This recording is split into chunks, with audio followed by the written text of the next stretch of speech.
are watching Notepad. I'm your host Ibrahim Sani. Tonight's episode, we take a look into the academia and how it is being impacted by COVID-19. Some faculties are being impacted more than most, particularly when it comes to the faculties that need face-to-face training. One such faculty is, of course, the Faculty of Medicine.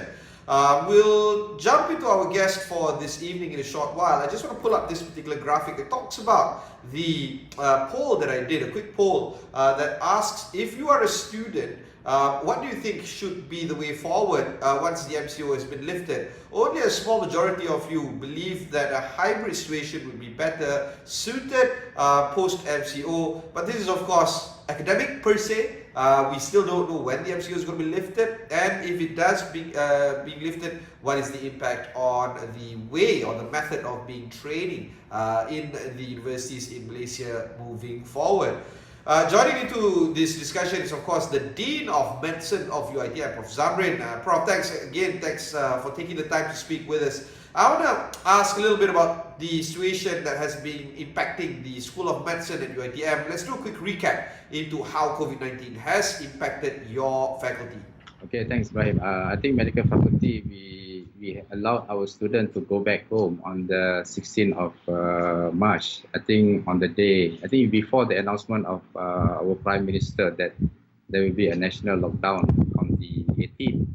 I think this decision we made because our campus is very close to Sungai Buloh Hospital, and we use Sungai Buloh Hospital as our teaching facilities. That's why the few cases already a lot of patients admitted to hospital Sungai Buloh. Then we worried that our students will be contracted with this disease. That's why we make a decision earlier. And then since then, we are preparing ourselves for online and distance learning activities. And think we started the online distance learning for our students on mainly for the preclinical on the 5th of April. There's a lot of preparation, there's a lot of anxiety among the students and also lecturers, a lot of groundwork that we need to do, especially on the infrastructure, because we did a lot preparation, particularly taking thorough survey on the availability of our students to the internet.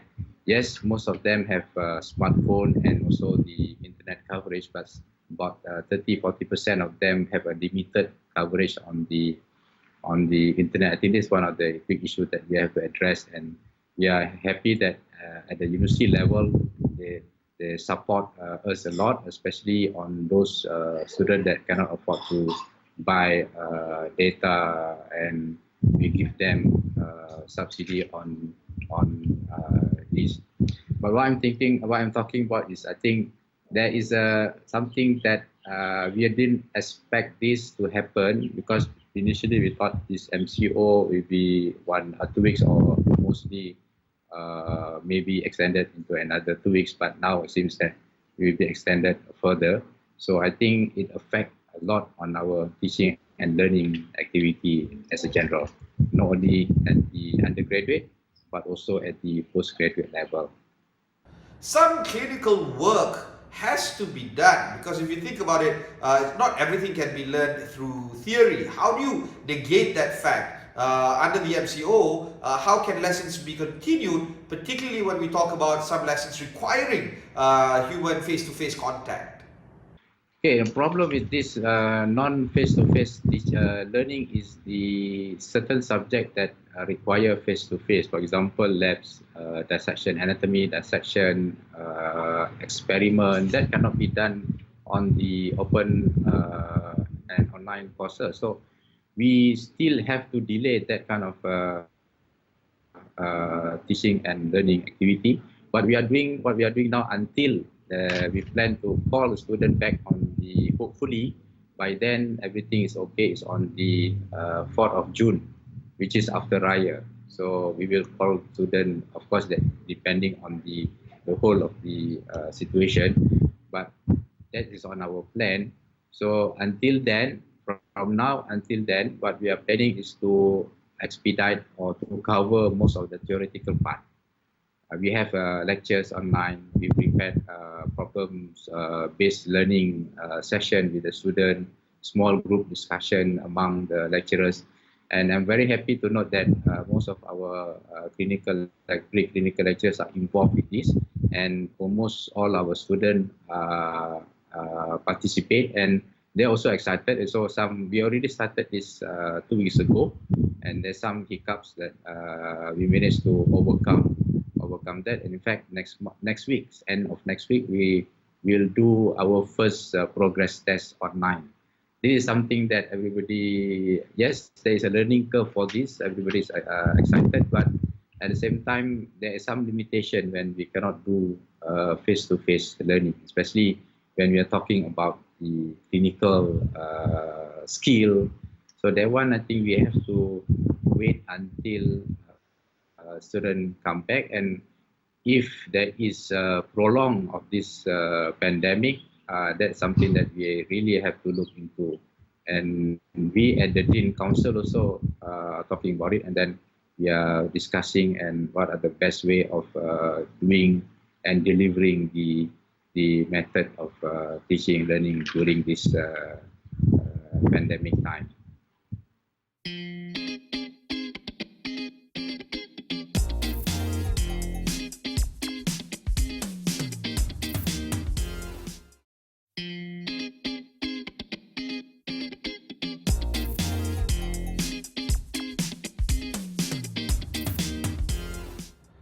But what about exams? What about Viva examination, for instance? The dissertation of theses where you need to defend your opinion and your ideas to another individual. What about those kind of students?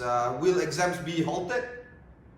For exam which does not involve the patient, I think we can continue. For example, some of the exam only on theory paper. In fact, this applied for undergraduate and also postgraduate. Some of them at the final year, they only being tested on the viva, on the thesis, on the dissertation. So it can be continued because they can be done online. But when the exam involving the patient's surgical skills, for example, I think there are medical school, for example, Oxford and Cambridge, they get away with the medical final professional exam. But for UiTM candidate or UiTM student, I think we are not ready for that. I think we still have to the clinical examination as part of the final professional exam, example. Unless this is going on, then we inculcate that in the curriculum, so we can get away with the final professional exam clinical component, but we test them as the student goes along the way on their posting. That means the emphasis is more on the end of posting exam. But for this year, I think we still have to do clinical exam. That means we are planning to delay the final professional exam initially to be supposed to be in July, but maybe we have to extend up to October or November. And when we are planning to that and we are conducting the exam, also we have to change the environment and also the setup so that you still have to avoid on the mass gathering and also direct contact with a lot of people. For many of your lecturers in particular, there has been a lot of dual or double hatting in terms of responsibility. This is not just the Ministry of Higher Education, we're talking about the Ministry of Health as well. What's the correlation and the collaboration between the Ministry of Health with that of the Ministry of Higher Education?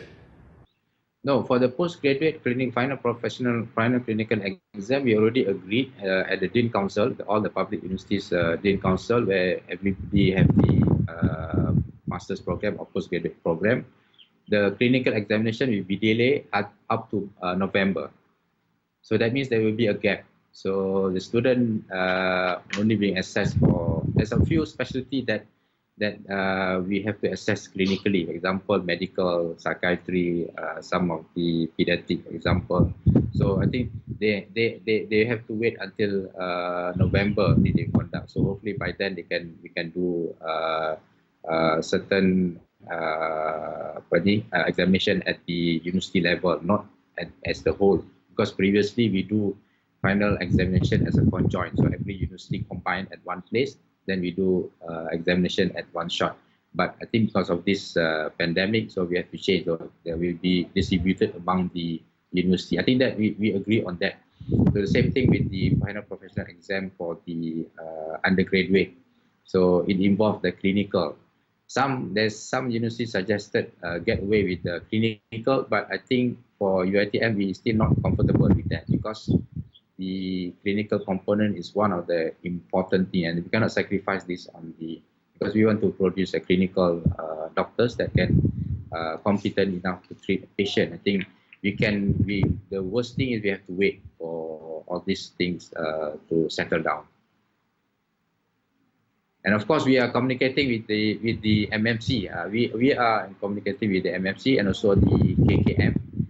They agree that the clinical exam be delayed until November, and their candidate can go back to their respective hospital, serve.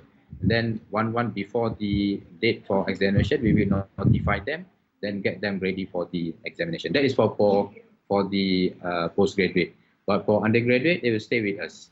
I understand what you're trying to say, but how do we move forward from this? Well, what do you imagine us taking the step forward when it comes to this action being kicked in? Yeah, some of our lecturers and specialists are working in Hospital Sungai Buloh and also Hospital Selayang. They are working as usual. They are part of the front line and they are covering the patient in those hospitals. Some of our specialists in training or master's program, they are also working in certain district hospital and pusat kesihatan. They are still also working there during this pandemic time. And we at the PP UiTM, Pusat Perubatan UiTM, we are covering the non-COVID cases for patients from Sungai Buloh and also patients from other hospitals, for example, Universiti Malaya.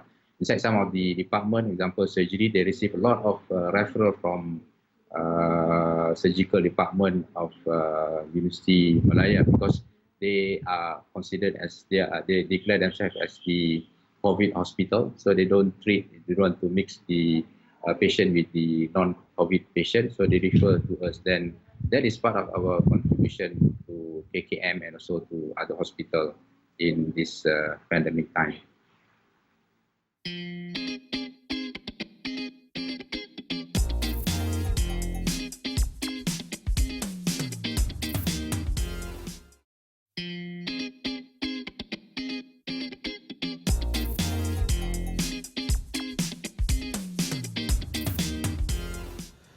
Let's take a look into the research into infectious diseases. Do you think that's going to be fashionable for people to learn more into ID or infectious diseases? Do you think that this is just, or it's going to be passé, so to speak? It's going to be moving forward to the next trend. What do you think is going to be the pickup rate in terms of getting more medical students and medical graduates specializing into infectious diseases? Yeah, I agree with you. This is something that we have to think about because we are no more. The post-pandemic, post-COVID won't be the same. We have to create a new normal. And at the UiTM, we are very lucky because at the medical faculty itself, we already started on our clinical skill lab. And also we are thinking of building our own simulation ward and training center for the medical student. Because I agree with you, even after this MCO and restriction of movement orders being lifted up, the order for mass gathering is still applied. And I think we still have to take care of our medical student and also our community so that it doesn't flare up. So the dependence on the hospital have to be restricted. Then we have to find ways on how to train our medical students, especially when we get to clinical skill. That's where the clinical skill labs is very important. So we will maximize the utilization of the clinical skill lab. We already in the process of converting our communications lab. We have 10 communication labs. We convert 6 of them into a training ward where we put bed and also there's a mirror where student can observe the clinical examination being done and be shown to student. we will have to use a lot of standardized patient, or we call patient on a daily basis, on a session basis. Then we have to show to student. I think this is something that we have to really change the way we do. We cannot just depend on the patient at the hospital, but we have to create. In fact, some of the medical school, they already have their pool of simulated patients. It means they are normal people, but being trained on certain, like an actor, they can simulate the clinical situation. This can be good for history taking and some normal physical examination. I think this is something that we have to expedite. It's already part of the planning in the clinical skill lab, but with this pandemic, is an opportunity for us to speed it up, and we need to get very good support from the university. And I'm sure university level also understand about this, and they will support our faculty. You see, Prof, we have to wrap this conversation to a close, but I want to ask you, how do you maintain, or what's your imagination in terms of keeping this conversation in the public consciousness? How do you ensure that people continue to remember about COVID-19 post-MCO? Do you think that people will continue to remember this kind of disease? Or is this going to be one of those, like MERS or SARS, where people tend to forget about it until the next pandemic? I think yes, this is part of the academia and also the research and development, because I think previously a lot of emphasis, a lot of money, research grant, everything was poured into the non-communicable disease. And then with this pandemic, I'm sure not only Malaysia, I think the whole world now wake up with the importance of the epidemiology, the public health awareness, and also the simple primary care. I mean, not simple, but it's very important primary care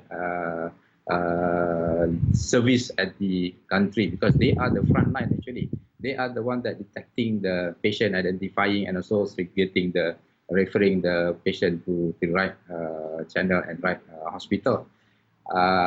Yes, I agree with you. At the university level, we have our own institute, which is Institute of Medical Molecular Biology and Molecular Engineering. That is part of parcel of the lab that contribute or participate in the detection of this COVID virus.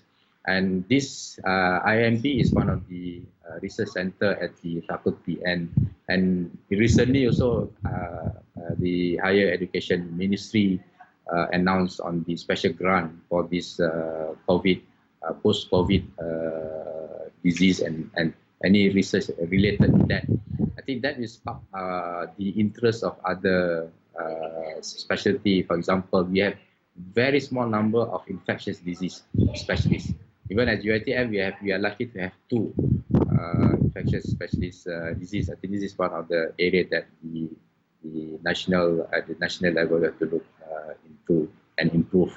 Different scenario altogether, because even during SARS and also the the flu previous flu viruses, the government doesn't take this drastic measure, and this pandemic is all over the world. Most of the countries involved. This is, I think, this will be once in a lifetime experience, and I have never seen this before. And then the seriousness of the government is looking into responding to the flight from the KKM and agree to this drastic measure. I think it's one of the, and people will remember this. And then the post-COVID, something that we have to agree. It has created a lot of other opportunities which has never been here before. For example, when you're talking about education at the university level, and the whole of, you can imagine, the whole of university now is talking about and implementing the online distance learning for 160,000 of students, involving almost 18,000 of lecturers. I think something can never been done without this pandemic. It is something that we have to move forward, and I believe this is something that we have to accept, and this is the new normal. Last week we have a Senate meeting online, the first time that we have a Senate meeting online, and I think this has never been done before. It's something that people are we adapting very fast on these changes, on this new normal. Right, thanks Prof for joining us. That was Prof Zamrin of UiTM. If you've missed any part of this interview, just head on to astronomy.com, look for Notepad over there. Until next time.